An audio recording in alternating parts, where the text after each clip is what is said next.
We've been talking about different types of life insurance, so now let's talk about whole life insurance.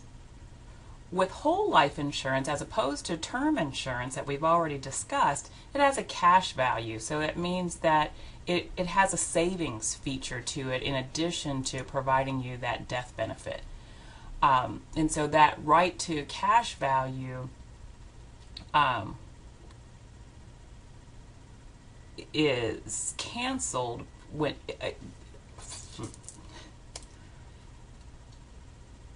policies will have unique features to them, but kind of the downside is that if the policy is canceled prior to death, typically the right to the cash value is forfeited.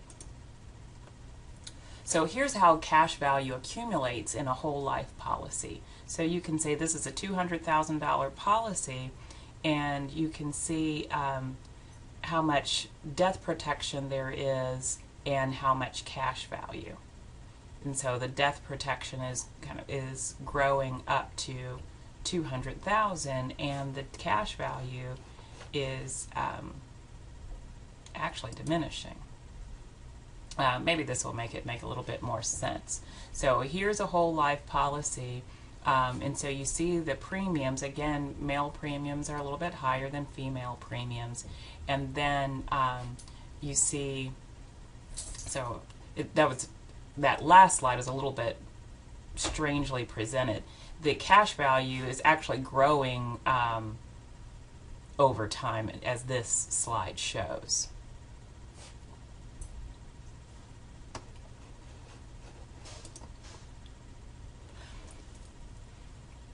Let's just talk about different types of whole life policies, because it's a little bit difficult when we generalize sometimes, because these instruments are so unique.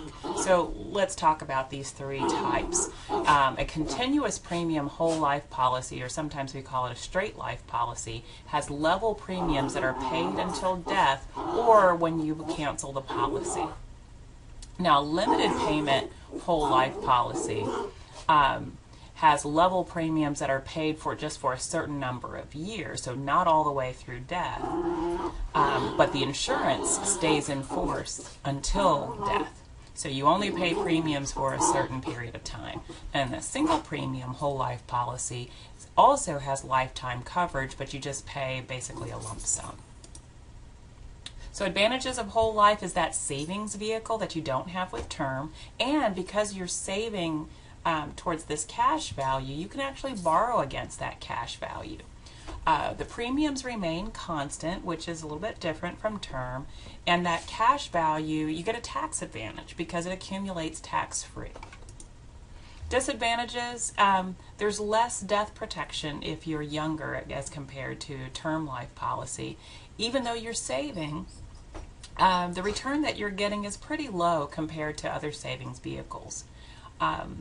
And there are tax penalties possible if you take the money out early. So that savings is growing tax-free, but if you borrow against that policy, you could incur a tax penalty.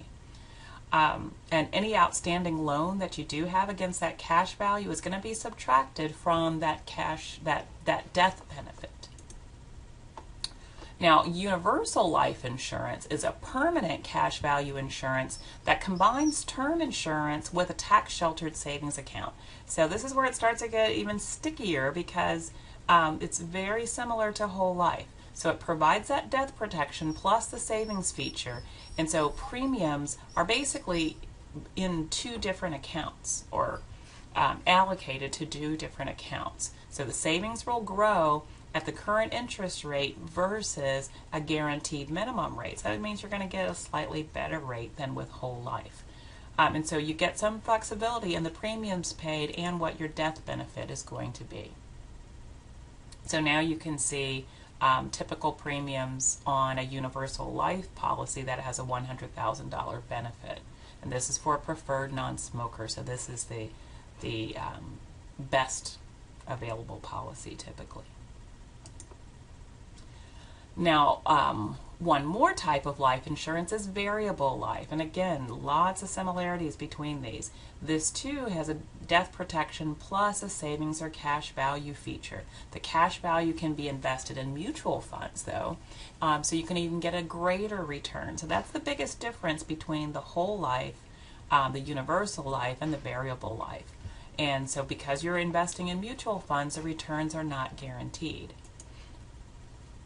So here again, you can see the difference in premiums. So just lastly, some other types of insurance. We just talked about variable life. It combines that flexibility of the premium payment feature of universal life with the investment choices offered by variable life. Again, remember, you can invest in mutual funds. Now, group life insurance through your employer is basically a term policy, and it has lower premiums typically than what you could get on your own. Some other special purpose life insurance, credit and mortgage life. So this is typically something that you would add on to a credit card or a mortgage. And so the term is associated with the length of time of your indebtedness. And so it pays off your debt if you die before that debt is repaid. It tends to be pretty expensive.